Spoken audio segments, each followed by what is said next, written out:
నమస్తే BCN news కి స్వాగతం. నా పేరు నీలిమ. ముందుగా బీసీఎన్ ప్రేక్షకులకు శ్రీ దేవి శరణావతి శుభాకాంక్షలు. ఇప్పుడు ముఖ్యాంశాలు.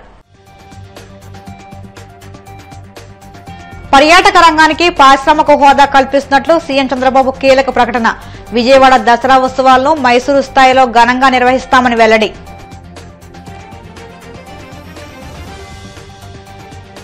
ప్రజల దృష్టి మరల్చడానికి డైవర్షన్ పాలిటిక్స్ చేస్తున్నారన్న మాజీ మంత్రి అమర్నాథ్. కూటమి ప్రభుత్వ కక్ష సాధింపుల్లో భాగమే వైసీపీ నేతల అరెస్టులను ధ్వజం. గూడూరు పట్టణంలోని శ్రీ వాసవి కన్యకా పరమేశ్వరి దేవస్థానంలో ఘనంగా దేవి శరణావతి ఉత్సవాలు. విజయలక్ష్మి అలంకారంలో భక్తులకు దర్శనమిచ్చిన అమ్మవారు.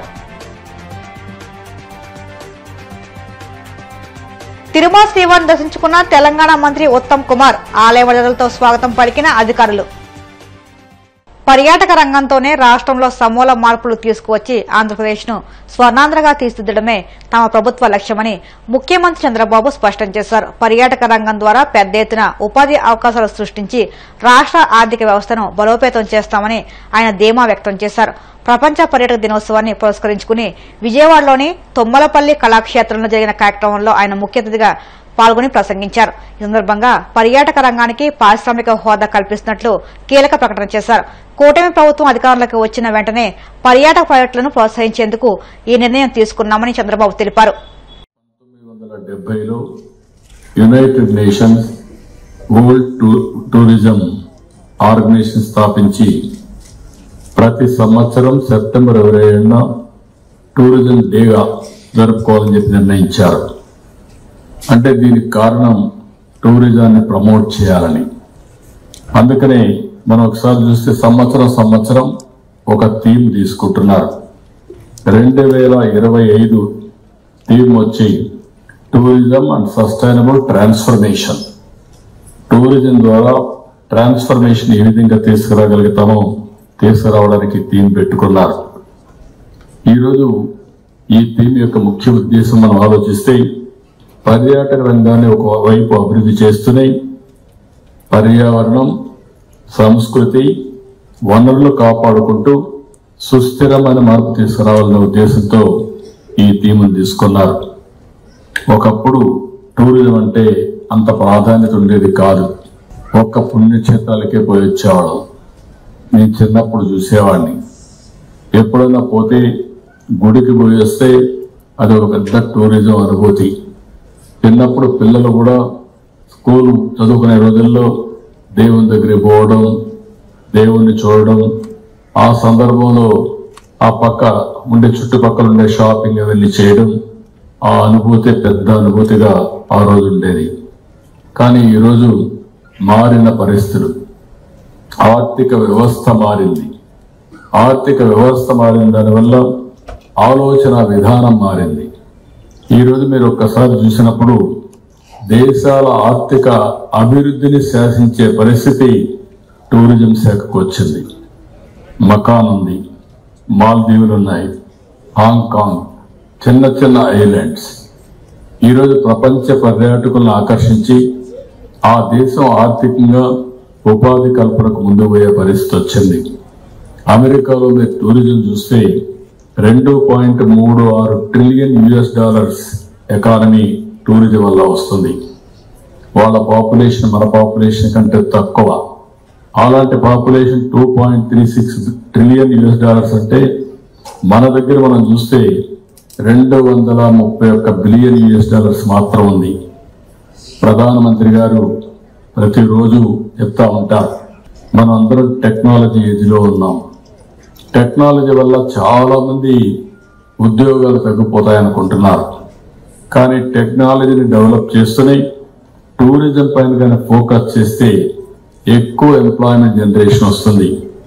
ఇండస్ట్రీ, లేకపోతే ఇన్ఫ్రాస్ట్రక్చర్, లేకపోతే మీరు సర్వీస్ సెక్టర్ అన్ని కంపేర్ చేసుకుంటే అన్నింటికంటే ఎక్కువ టూరిజంలో ₹1,00,000 ఖర్చు పెడితే 10 మందికి ఉద్యోగాలు వస్తాయి. కష్టపడే పని లేదు. ఏదైనా మీరు తీసుకున్నా, కల్నరీ తీసుకున్నా, లేకపోతే ట్రాన్స్పోర్ట్ తీసుకున్నా, ఏ థీమ్లో తీసుకుని ఇప్పుడు మీరు చూశారు. గిరిజన ప్రాంతంలో ఒక గిరిజన అభ్యర్థి సంవత్సరానికి ₹3 లక్షలు సంపాదిస్తున్నారని చాలా స్పష్టంగా చెప్పాడు. అంటే ఈరోజు ఒక విశాఖపట్నంలో ఒక మహిళ టూరిజాన్ని ప్రమోట్ చేసి ఒక 50,000 రూపాయలు నెలకు సంపాదిస్తానని చెప్పి చాలా స్పష్టంగా ఆవిడ చెప్పింది. దీన్ని బట్టి మనం అర్థం చేసుకోవాల్సింది పెద్ద ఎత్తున ఆర్థికంగా అంటే ప్రతి ఒక్కరికి ఈరోజు మన యొక్క తలసరి ఆదాయం మన ఆదాయాన్ని పెంచుకునే అవకాశాలు ఉన్నాయి. అయితే మన రాష్ట్రానికి వచ్చినప్పుడు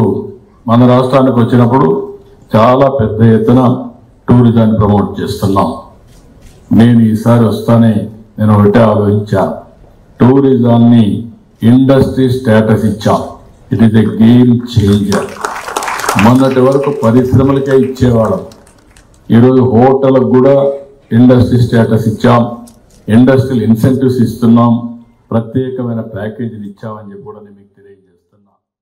ఎన్నికల్లో ఇచ్చిన హామీలను అమలు చేయలేక వాటి నుంచి ప్రజల దృష్టిని మరల్చడానికే కూటమి ప్రభుత్వం వైసీపీ నేతల అక్రమ అరెస్టులకు పాల్పడుతుందని మాజీ మంత్రి గుడివాడ అమర్నాథ్ ఆగ్రహం వ్యక్తం చేశారు.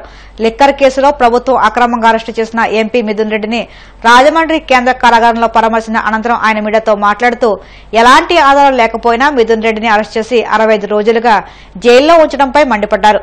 ప్రభుత్వం చేస్తున్న ఈ కక్ష సాధింపు చర్యలకు తగిన మూల్యం చెల్లించుకోక తప్పదని హెచ్చరించారు. రాజమండ్రి సెంట్రల్ జైల్లో వారిని రిమాండ్ లో పెట్టినటువంటి విషయం మీ అందరూ కూడా చూస్తా ఉన్నారు. ఎవరో ఓరల్ గా చెప్పినటువంటి ఒక స్టేట్మెంట్ ని ఆధారంగా తీసుకొని ఆయన మీద తప్పుడు కేసు బనాయించి అక్రమంగా ఆయన్ని రిమాండ్ లోకి తీసుకొని ఈ రోజుకి ఒక్క ఎవిడెన్స్ కూడా బిల్డప్ చేయకుండా ₹1 ఏదైనా అక్రమం జరిగిందా అనేటువంటిది కనీసం బిల్డప్ చేయకుండా ప్రూవ్ చేయలేక కక్షపూరితంగా పెద్దిరెడ్డి రామచంద్రారెడ్డి గారి కుటుంబాన్ని ఏదో రకంగా ఇబ్బంది పెట్టాలన్నటువంటి ఉద్దేశంతో చేస్తున్నటువంటి కార్యక్రమంగా కనబడతా ఉంది. సహజంగా ఒక కేసు బనాయించాలన్నా, ఆ కేసులో ఎవరన్నా ముద్దాయిలుంటే వారిని శిక్షించాలన్నా కనీసం ఏదో ఒక ఆధారం అనేటువంటిది ఆ డిపార్ట్మెంట్ కి కన్సర్న్డ్ ఇన్వెస్టిగేషన్ ఏజెన్సీ ఏదైతే ఉందో ఆ ఏజెన్సీకి కనీసం ఆధారాలు అనేటువంటి దొరకాలి. ఇప్పుడే వారితో మాట్లాడాం, వారు చాలా ధైర్యంగా ఉన్నారు. పార్టీ క్యాడర్ గాని పార్టీ కార్యకర్తలకు గాని నేను ధైర్యంగా ఉన్నాననేటువంటి విషయాన్ని కూడా వారు చెప్పమన్నారు. ఏ తప్పు చేయనటువంటి దానికి నేను శిక్ష అనుభవించినప్పటికీ పార్టీ కోసం నేను అన్ని భరిస్తాను, ఏ రకమైనటువంటి ఇబ్బంది లేదు అనేటువంటి మాట కూడా వారు చాలా ధైర్యంగా చెప్పడం జరిగింది. వారిని గత 5 సంవత్సరాలు 2019-24 మధ్యలో వారి కంపెనీలకు సంబంధించి కానీ వారి పర్సనల్ అకౌంట్స్ కి సంబంధించి కానీ అన్ని రికార్డ్స్ అడిగారు, అన్ని బ్యాంక్ స్టేట్మెంట్స్ అడిగారు, వారు ప్రొడ్యూస్ చేశారు. లేదు 2019-24 కాదు 2014 నుంచి ఇవ్వండి రికార్డ్స్ అని అడిగారు, అవి ప్రొడ్యూస్ చేశారు. గడిచినటువంటి 10 సంవత్సరాలుగా వారి పూర్తి బ్యాంక్ అకౌంట్స్, వారి పూర్తి లావాదేవీలు, వారి కంపెనీలకు సంబంధించినటువంటి లావాదేవీలు ఇవన్నీ ప్రొడ్యూస్ చేసినప్పటికీ ఏ తప్పు అందులో దొరకనప్పటికీ కక్షపూరితంగా ఏదో రకంగా వారిని ఇబ్బంది పెట్టాలి, ఆ కుటుంబాన్ని ఇబ్బంది పెట్టాలి, వైఎస్ఆర్ కాంగ్రెస్ పార్టీ నాయకత్వాన్ని ఇబ్బంది పెట్టాలనేటువంటి ప్రయత్నం జరుగుతూ ఉంది. ఎవరైతే ఈ ఓరల్ గా పలానా వాళ్ళు అని పేరు చెప్పినటువంటి వారేమో బయట ఉన్నారు. ఈరోజు శిక్ష ఏదైతే ఈరోజు రిమాండ్ లో ఉన్నటువంటి వారేమో ఏ తప్పు చేయనటువంటి వారేమో లోపల ఉన్నారు. కేవలం పేర్లు చెప్పినందుకు వారు బయట తిరుగుతూ ఉన్నారు. ఈరోజు అధికారంలో ఉన్నటువంటి పార్టీ వారు కొమ్ము కాస్తా ఉంది. అన్ని రకాలుగా కూడా వారు ఈరోజు బయట తిరిగేటువంటి అవకాశం, వారు స్వేచ్ఛగా వారికి చెప్పినట్టు ఎవరో 4 పేర్లు చెప్పేస్తే ఒక గుడివాడ అమర్నాథ్ పేరో లేకపోతే ఇంకొకరి పేరో చెప్పేస్తే మేము బయట తిరగొచ్చానంటే ఏదో సాక్ష్యం చెప్పించేయడం, వాళ్ళు ఇచ్చినటువంటి స్టేట్మెంట్ ఆధారంగానే మాలాంటి వాళ్ళందరినీ అరెస్టులు చేసేయడం, ఇది ఈ రోజు రాష్ట్రంలో జరుగుతున్నటువంటి ఒక ప్రక్రియ. ఈరోజు రాష్ట్రంలో ఉన్నటువంటి కూటమి ప్రభుత్వానికి ఏదన్నా ఇష్యూ, వారి ప్రభుత్వానికి వ్యతిరేకంగా ఏదన్నా ఇష్యూ వస్తే ఆ ఇష్యూని డైవర్ట్ చేయడానికి ఏదో ఒక ఇష్యూని అందుకుంటారు.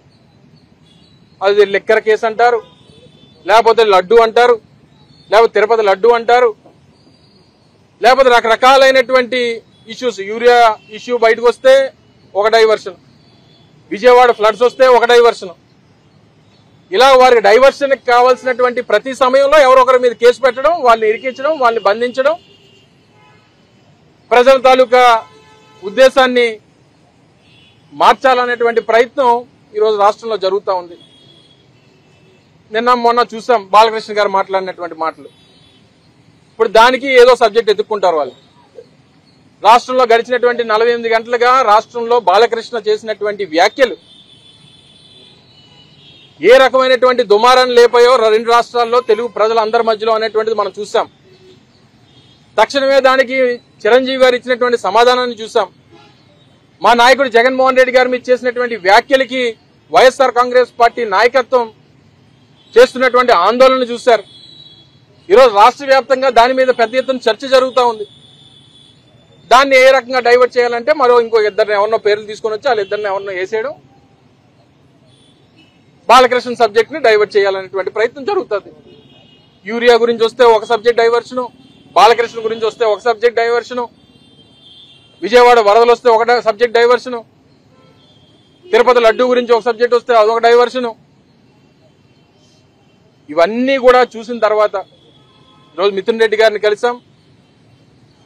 ఈరోజు ప్రజలు, వైఎస్ఆర్ కాంగ్రెస్ పార్టీ నాయకత్వం, వైఎస్ఆర్ కాంగ్రెస్ పార్టీ కార్యకర్తలు మీకు తోడుగా ఉంటారు. రాష్ట్రంలో ఉన్నటువంటి అన్ని జిల్లాల నుంచి ఈరోజు విజయనగరం జిల్లా అధ్యక్షులు మర్రి శ్రీనివాస్ గారు కానీ, మా రాష్ట్ర పిఎస్సి సభ్యులు ధర్మశ్రీ గారు కానీ, నేను కానీ మా ప్రాంతాల నుంచి మా ప్రాంతంలో ఉన్నటువంటి మా పార్టీ క్యాడర్ అంతా కూడా మీకు తోడుగా ఉన్నాం అనేటువంటి భరోసా ఇవ్వడానికి వారిని ఈరోజు కలిసి వారికి చెప్పడం జరిగింది. వారు అంతే ధైర్యంగా ఉన్నారు. ఏ కష్టం వచ్చినా, ఏ ఇబ్బంది వచ్చినా ఈరోజు వైఎస్ఆర్ కాంగ్రెస్ పార్టీ కుటుంబానికి సంబంధించినటువంటి సమస్యగా మేము పరిగణిస్తాం. దానికి అందరం కలిసికట్టుగా ఉంటాం. జగన్మోహన్ రెడ్డి గారి నాయకత్వంలో వారికి ఏదొచ్చినా, ఏ కష్టం వచ్చినా పార్టీ క్యాడర్ అంతా కూడా ఈరోజు ఎంతమంది బయట నిలబడాల్సినటువంటి అవసరం లేదు. కానీ కేవలం మా కుటుంబ సభ్యుడు లోపల ఉన్నాడు, వారికి ధైర్యం ఇవ్వాలి, వారికి మనోధైర్యం ఇవ్వాలి అనేటువంటి ఒకే ఒక ఉద్దేశంతో ఈరోజు ఎంతమంది ఈరోజు రోడ్ల మీద నిలబడతా ఉన్నారంటే ఇది వైఎస్ఆర్ కాంగ్రెస్ పార్టీ కుటుంబ సమస్యగా మేము భావిస్తాం. తప్పకుండా ఈ రోజు చేసినటువంటి ప్రతి చర్యకి, ఈ రోజు పెట్టినటువంటి ప్రతి ఇబ్బందికి ప్రతీకారం అనేటువంటిది ఉంటది. ఇది కలికాలం ఈ జరుగుతున్నటువంటి పరిస్థితులు మనం చూస్తా ఉన్నాం. తప్పకుండా దీనికి ప్రతీకారం అనేటువంటి ఉంటది అనేటువంటి విషయాన్ని కూడా మీ ద్వారా ప్రజలందరూ కూడా తెలియజేస్తాం. తిరుపతి జిల్లా గూడూరు పట్టణంలోని బజారు వీధిలో వెలిసి ఉన్న శ్రీ వాసవి కన్యకా పరమేశ్వరి అమ్మవారి దేవస్థానంలో దేవీ శరణావతి ఉత్సవాలు వైభవంగా సాగుతున్నాయి. అమ్మవారు విజయలక్ష్మి అలంకారంలో భక్తులకు దర్శనమిచ్చారు. వాసవి అభ్యుదయ కమిటీ ఆధ్వర్యంలో పలు రకాల పుష్పాలతో అమ్మవారిని అందంగా అలంకరించి ట్రాక్టర్ పై నిలిపి మంగళ వాయిద్యాలు, తెనాలి బ్యాండ్తో పట్టణ పురవీధుల్లో గ్రామోత్సవ వైభవంగా నిర్వహించారు. భక్తులు అమ్మవారికి మొక్కులు చెల్లించుకుని తీర్థప్రసాదాలు స్వీకరించారు.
ఇప్పుడు కాసేపు ప్రకటనలు.